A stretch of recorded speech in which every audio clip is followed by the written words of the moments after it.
अस्सलामुअलैकुम नाज़रीन, आऊं आहियां अनवर अली सोलंकी ऐं अवां ॾिसी रहिया आहियो सिंधी शूज़ न्यूज़ टीवी।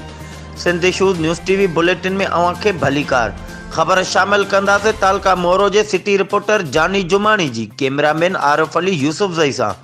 मोरो SHO मोरो अली अकबर खोखर मोरो शहर में अमन अमान जी सूरत हाल खे बहितर बनाइण लाइ पुलिस नफ़रीअ सां गॾु शाही बाज़ार रेशम गली ऐं ॿियनि हंधनि ते प्यादल गश्त कयो। शहर जे दाख़िली ख़ारिजी रस्तनि ते ईंदड़ वींदड़ गाॾियुनि जी चेकिंग कई।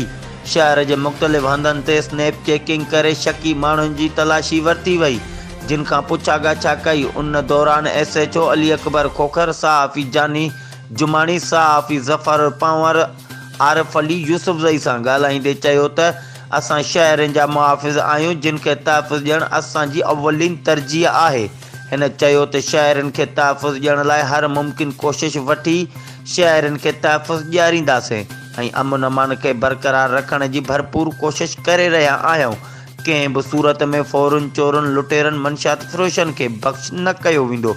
अमुन सां मोहबत ऐं मुजरिम सां नफ़रत आहे। असांजो फ़र्ज़ु आहे त शहरनि जी जान माल जी हिफ़ाज़त करियूं। ही हुयूं हिन वक़्त जूं अपडेट्स। वधीक ख़बरुनि ऐं अपडेट्स जे लाइ ॾिसंदा रहो सिंधी शूज़ न्यूज़ टीवी।